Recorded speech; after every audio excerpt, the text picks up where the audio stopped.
Let's talk about the addiction, not to a substance you can hold or a habit you can easily name. This is quieter, more insidious. It lives in the silence between text messages, in the hollow echo of a quiet apartment after a long day, in the background hum of a life that looks full but feels empty. We're talking about loneliness, but not the passing kind. We're talking about chronic, involuntary loneliness. And we need to understand it for what it truly is, one of the most powerful addictive forces, silently gripping millions of men. We are conditioned to see addiction in a bottle, in a needle, in a pill. We recognize the chase for the next high. But what is a high? Fundamentally, it's a neurological demand, a craving for a specific chemical state, connection, real, human bonding, triggers a cascade in the brain. Dopamine for the rewarding feeling of being seen and valued, oxytocin for the calm, secure bond, serotonin for the sense of stability and belonging. These aren't just feelings, they are fundamental neurochemical nutrients. We are built to require them. Now, consider the opposite state, the state of sustained isolation. The brain doesn't just sit quietly in neutral, it sounds the alarm. Cortisol floods the system. Stress hormones spike, the body shifts into a chronic low-grade fight-or-flight mode. Hypervigilance sets in. You feel the world as a slightly more threatening place. Social cues become harder to read, because a brain in survival mode isn't looking for connection, it's looking for danger. This state is chemically punishing, and the brain, in its desperate logic, learns to avoid the source of that punishment. It learns to avoid the very thing that could cure it. Vulnerable human contact. That is the core of the addiction. The loneliness itself becomes a self-reinforcing loop. The pain of potential rejection, of awkwardness, of feeling out of place, becomes so associated with that cortisol spike, that anxiety, that we begin to crave the absence of that pain. And what guarantees the absence of social pain? Withdrawal.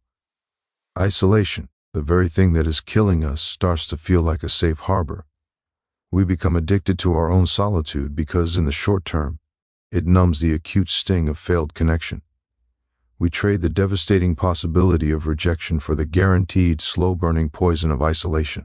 And like any good addiction, it has its substitutes, its digital opioids. Endless scrolling through the highlight reels of other men's lives, giving us a ghostly, hollow imitation of community. The hit of anonymous, transactional intimacy that leaves the soul emptier than before. Immersion in fictional worlds where companionship is scripted and guaranteed, where you don't have to risk a thing. These aren't just distractions, they are the mechanisms of the addiction. They are the tiny, meaningless doses that keep the craving at bay just long enough to stop us from seeking the real thing. They allow us to maintain the illusion that we are connected, while our neural pathways for real connection atrophy from disuse. This is why it's a secret addiction. No one stumbles out of a bar at 2 a.m. from too much loneliness. There are no needle marks from isolation. The shame isn't about getting caught in the act. The shame is the act. We feel ashamed of the craving itself. We've been taught that to need connection is to be weak, that to feel this profound hunger for brotherhood, for a simple, steady presence at your side, is somehow a failure of independence.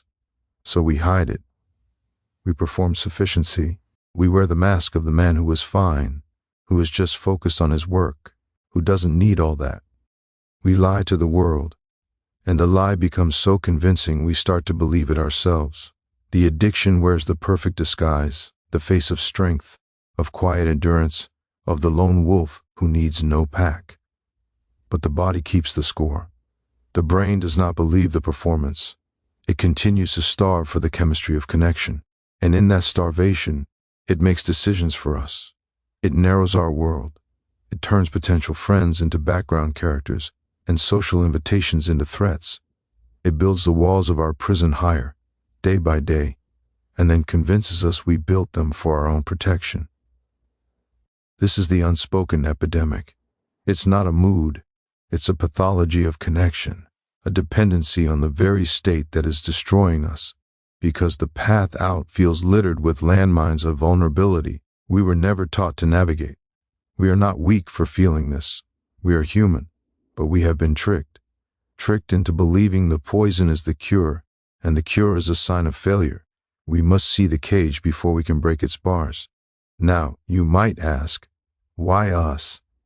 Why are men so uniquely susceptible to this quiet epidemic? It is not a flaw in our design.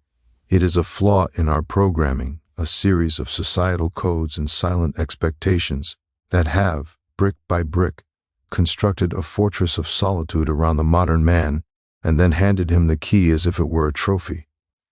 Consider the natural arc of a man's life. In our youth, connection is built in, almost effortless. School, teams, shared chaos. Friendship is a default setting, a byproduct of proximity and parallel play. But then comes a transition. Careers accelerate, families form, geography shifts, and we hit what can only be called the friendship cliff.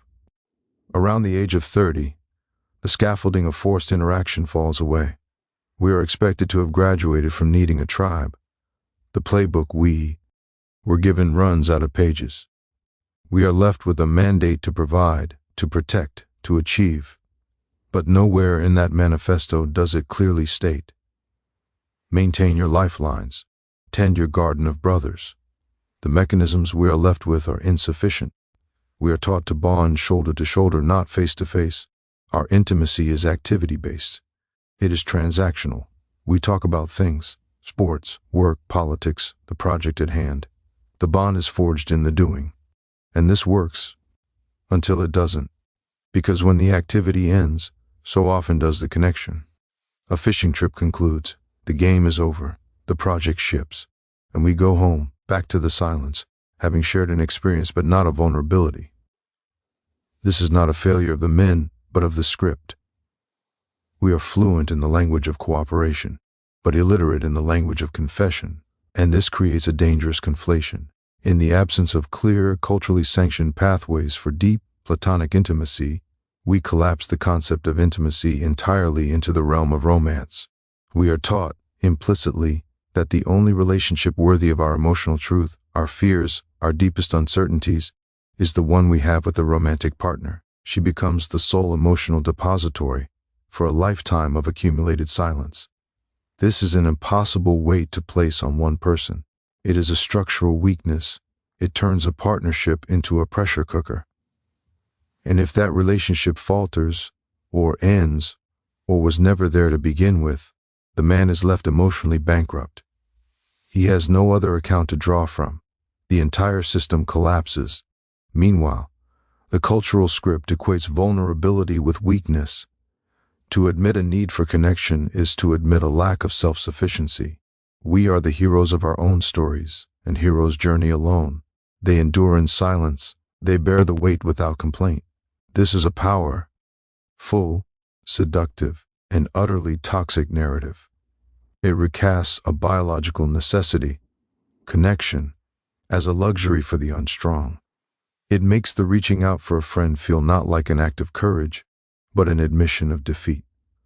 So we don't reach, we retract. We mistake the mask of stoicism for the face of strength. The drought sets in, a profound emotional malnutrition. We have feasted on achievement, on provision, on the respect of our peers, but we are starving for the simple, nourishing truth of being known, of having a brother who doesn't need the highlight reel, who can sit in the silence of your struggle without needing to fix it. This famine is not loud. It doesn't growl. It manifests as a dullness behind the eyes, a cynicism about connection, a retreat into the digital substitutes that ask nothing of us but our passive attention. We must understand this. Our vulnerability is not the bug in the system. It is the entire point of the system. The fortress was never meant to protect us from the world. It was meant to protect the world from seeing us. But the walls have grown so high, we can no longer see the hands reaching out, waiting to pull us back into the light. The first step is to stop building. This is where the trap becomes a self-perpetuating machine. The cycle, it does not sleep. Once the initial isolation sets in, a chemical and psychological feedback loop engages. It is a closed circuit, and it generates its own terrible power. It begins with fear, not a simple nervousness, but a deep, conditioned fear of vulnerability. The fear that if you show the cracks, you will be seen as broken, that your confession will be met with judgment, indifference, or worse, pity. So you make the calculation, a calculation you believe is based on survival. You choose safety. You choose the mask, you withdraw, but withdrawal is not a neutral state. It is an active deprivation. The brain, starved of the affirming chemicals of true connection, begins to interpret the world differently. The social landscape, once merely challenging, now becomes a minefield. You walk into a room and the brain, in its starved, cortisol-fueled state, is not looking for opportunity. It is scanning for threat. A slight pause in conversation becomes a judgment. A missed invitation becomes a personal rejection. A casual glance becomes a look of disdain. The mind becomes a brilliant, paranoid author, writing narratives of your own social exile on the blank pages of everyday interaction. This is not paranoia in the clinical sense. It is the predictable distortion of a brain in a state of chronic social starvation. This distortion breeds anxiety, a palpable physical dread at the thought of social exposure, the idea of reaching out for a coffee, of joining a gathering, of simply being in a space where connection is possible, now carries a psychic tax that feels too high to pay. The body rebels. The heart races at the thought.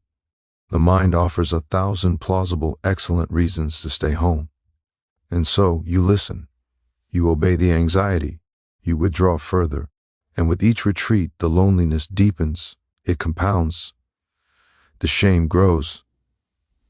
You look at other men who seem to move through the world with ease, who have groups, who laugh without a strain behind their eyes, and you think, what is wrong with me?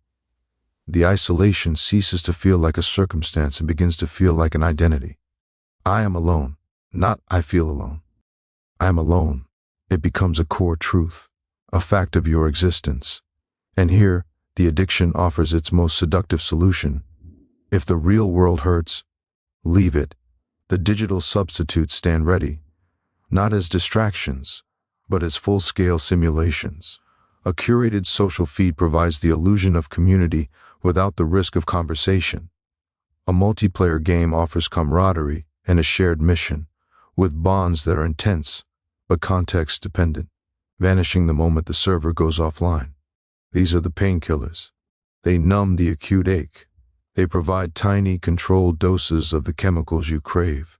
A small dopamine hit for a like, a fleeting oxytocin substitute for a team victory, just enough to keep the worst of the withdrawal symptoms at bay.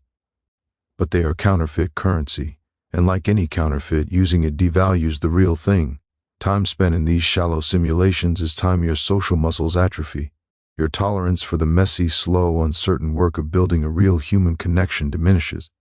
Why endure the awkward silence, the risk of misunderstanding, the effort of scheduling, when you can have a clean, predictable, low-stakes version with the push of a button? The digital world becomes your primary relationship. It asks for nothing but your time, and in return, it gives you just enough to keep you from seeking what you truly need. Thus, the loop is sealed. Fear leads to withdrawal. Withdrawal leads to distorted perception and heightened anxiety. Anxiety leads to deeper withdrawal. The deepening loneliness increases the shame, which fuels the fear. And the entire cycle is maintained by the digital substitutes that prevent the system from hitting a crisis point that would force a change. It is a perfect, silent engine of despair. It allows a man to function, even to achieve, while his inner world becomes a ghost town. He is not living. He is managing his absence from life. The addiction is not to the screen, not to the game, not to the scroll. The addiction is to the avoidance of pain. And the cycle guarantees that the very medicine he uses to avoid the pain is the poison that ensures there will be more of it tomorrow. The escape begins not with a grand gesture, but by refusing to take the next dose. We have spoken of the trap, the cycle, the machine that feeds itself. But a machine is neutral. It simply operates.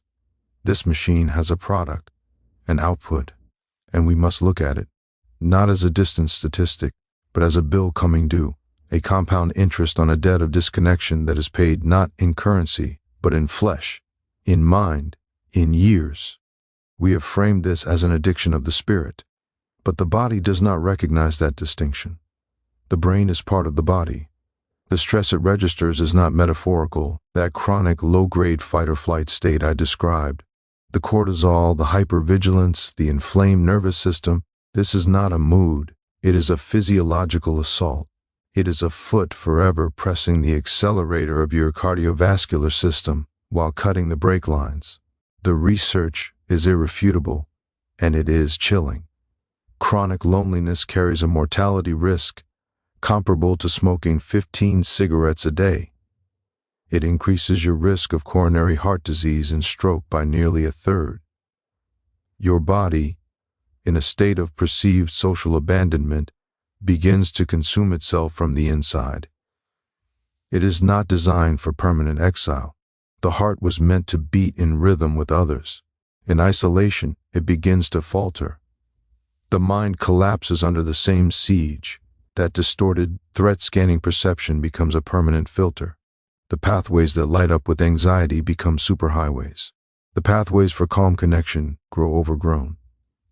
This is the neuroarchitecture of depression. It is the perfect BR, eating ground for a despair so profound that it rewrites reality. The brain begins to offer a single, horrific solution to the unending pain, cessation, to make it stop. And so, the most devastating statistic of all, the connection between profound isolation and suicide. Men are not weaker. They are often more thoroughly trapped, with fewer perceived exits, and a script that tells them bearing the unbearable pain alone is the only honorable option. This is not an emotional failure. It is the logical catastrophic endpoint of the machine's operation. But the collapse is not always so sudden. Sometimes it is a slow fade, a rusting of the neural machinery, that constant cognitive load of scanning for threat, of managing the mask, of navigating the world without an emotional compass. It exhausts the mind's resources. The mind becomes brittle, focus shatters, memory falters, and the data shows a terrifying link. Sustained loneliness in midlife can increase your risk of developing dementia later by as much as 40%. The brain, deprived of the complex, stimulating, stress-regulating input of rich social connection, simply begins to shut down departments. It is a quiet internal evacuation. And what does a starving system do? It seeks other fuel. It grasps for other ways to numb the unending signal of distress. This is where the secret addiction opens the door to all the others. The bottle, the pill, the needle. They are not separate failures. They are often desperate, last-ditch attempts at self-medication. They are an effort to silence the scream of the cortisol, to simulate the warmth of the oxytocin, to force a moment of dopamine-driven peace. Substance abuse is not a coincidence in the isolated man. It is a predictable symptom, a secondary infection taking root in a weakened system. We treat the substance and wonder why the man returns to it. We never treated cavernous emptiness it was meant to fill. This is the compound interest. You do not pay it once, you pay it daily, with elevated blood pressure, with a weakened immune system that can no longer fight off what it should, with a nervous system so frayed that sleep becomes a battleground, with a mind that turns against itself, offering thoughts of oblivion as a relief, and with a soul so parched it will drink any poison that promises, even for a moment, to feel like water. These are not separate crises, the heart disease, the dementia, the addiction, the despair. They are a single syndicate. They are the collection agencies for the debt of disconnection. We have medicalized the symptoms while ignoring the root cause. We treat the heart attack but not the profound isolation that helped cause it. We treat the depression but send the man back into the same social vacuum that created it. This is the cost. This is the invoice written in the language of biology and suffering. The machine's output is not just a sad feeling, it is a body and mind in active revolt against a state it was never meant to endure. The most dangerous lie we tell ourselves is that this only affects the mind. It is a lie written in mortality tables and hospital charts. The diagnosis is clear. The cost is counted, the cycle is mapped. This forces a single critical question. Is the fortress a life sentence? The answer is no. But the exit is not a sudden explosive breach. It is a quiet, deliberate dismantling, brick by brick. You do not fight the addiction with sheer will. You starve it with a better truth. You do not solve loneliness. You build connection. And building requires a blueprint. First, you must audit the substitutes, the digital opioids. You must see them for what they are, not entertainment, not hobbies, but maintenance doses for the addiction. This is not about moralizing. This is about mechanics. You must create a deficit, a space where the old painkiller no longer works. This means boundaries. It means putting the device in another room for an hour. It means choosing the quiet ache of your own company over the numbing scroll. In that quiet, the real need will speak. It will be uncomfortable. That is the point. You must let the withdrawal from the simulation happen, so the hunger for the real thing becomes a guide, not a ghost. Next, you apply a new formula. We are creatures of context and consistency. You cannot will a friendship into existence from a vacuum. You must place yourself, regularly and predictably, in a context where the same faces appear. This is the shoulder-to-shoulder entry point our brains understand. It is not a bar. It is a recurring commitment. A weekly class where you learn something with others. A volunteer shift every Saturday. A running group that meets at dawn. The activity is not the goal. The activity is the architecture. It is the shared neutral ground where the pressure is off. You are not there to make a friend. You are there to learn the pottery, to stack the food boxes, to run the miles. But you are doing it alongside the same people, week after week. From that soil, something can grow. Consistency builds familiarity. Familiarity lowers the threat level. Then, you must learn the language your training neglected, the language of scalable vulnerability. This is the critical skill. You do not begin by confessing your deepest fears to a near stranger. That is not bravery, it is self-sabotage. You start with the low-stakes truth. You scale it. After the running group, you do not just say good run. You say, that hill almost broke me today. I'm glad we were all suffering together. A small crack, a shared reality beyond the transactional. At the volunteer shift, you don't just comment on the work. You say, doing this always quiets my mind for some reason. I needed that this week. You are not dumping your trauma. You are offering a fragment of your internal experience. You are testing the waters. You are looking for resonance, not rescue. You will be listening for it in return. The moment a man offers a sliver of his own reality back. Yeah, my week was chaos too. This is my only calm. That is the moment the circuit closes. That is the first live connection. You acknowledge it, you file it away. That man has just become a candidate for a slightly deeper layer. Next time, you might ask him a question that invites a little more. What else helps quiet the chaos? The dance begins. It is slow. It is incremental. It is the precise opposite of the digital hit. It is investing pennies of emotional truth into a fund that compounds over months. This is how you rewire the machine. You are not attacking the fortress with a battering ram of forced socialization. You are a sapper tunneling underneath. You are creating new experiences that slowly, patiently rewrite the brain's threat assessment.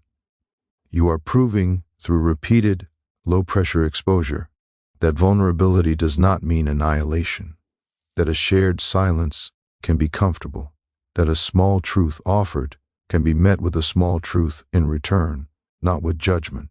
You will fail.